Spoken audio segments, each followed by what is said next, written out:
some of the myths, particularly that we're exploring in this work at the moment, is that voice hearing is associated with violence. Like you asked, that voices are necessarily nasty or violent. That's not the case. We need to bust those myths. We need to bust the myths that if you hear voices, that's a sign of a mental illness. That's not the case. And we need to bust the myths that if you hear voices, there's nobody to talk to about that, or there's nobody else in the community that can understand.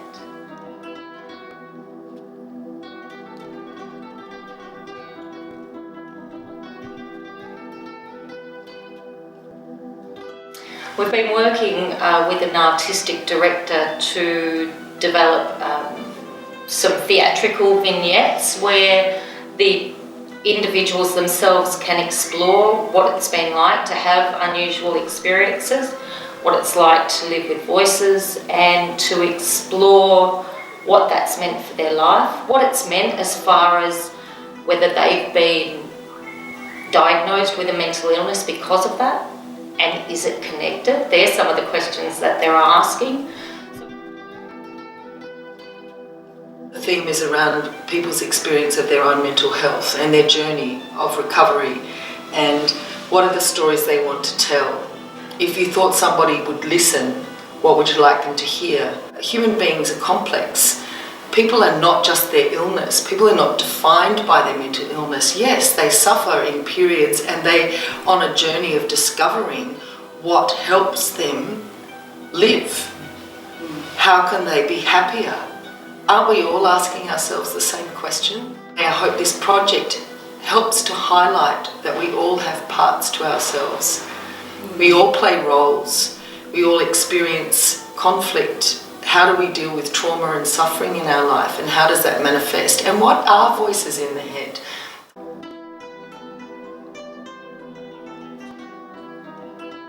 I think a sense of trust in a group, and to be able to have the facility to express our individuality, whatever that diversity that might bring. So, for example, we might look at things from a holistic point of view, or in terms of the voices, to actually sharing people's experiences, because it is a very powerful forum to be able to present what we go through from a day-to-day level. Share my experience with others and hopefully, I don't know, either confirm what they thought or maybe just put a few ideas out there. It's confronting your fear in a way. Because I'm quite apprehensive about the whole thing, and I am very tense about it.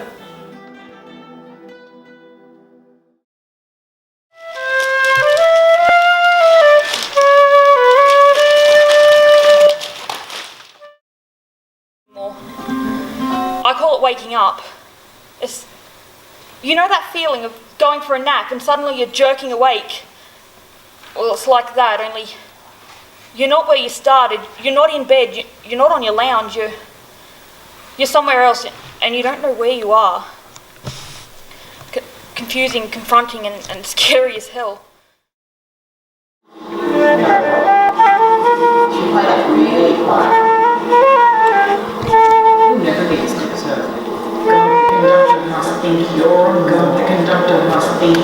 I can't do this. Mr. Casey conducting a video. Mr. Casey conducting a video.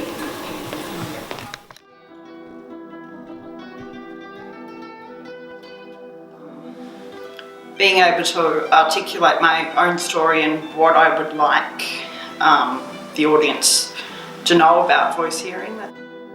It's been really cathartic and therapeutic for me to basically reenact times when I was acting bizarrely, and just to feel that it's a common human experience and I'm not on my own.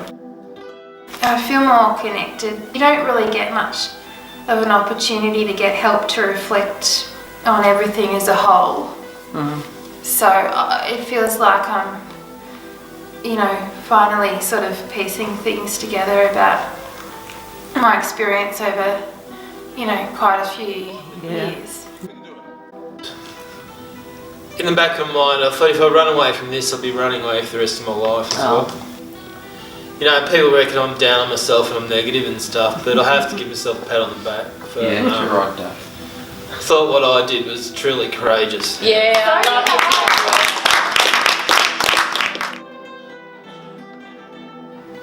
He roars and yells more than the bullies. He's everything about myself I can't deal with.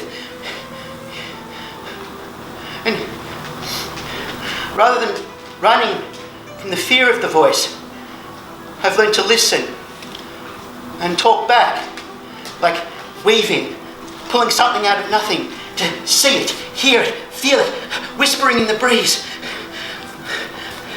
This notion, this idea, this energy, this force.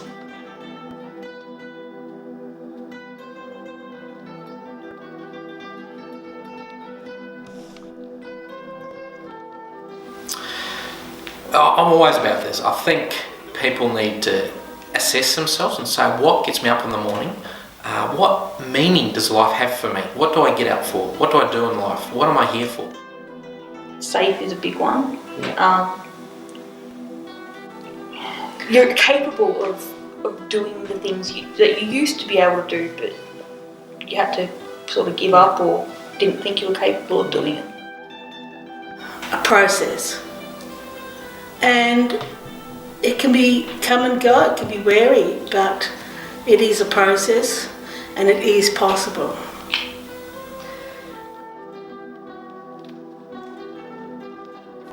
Audience that voice hearing's a normal experience. It's a response to abnormal circumstances.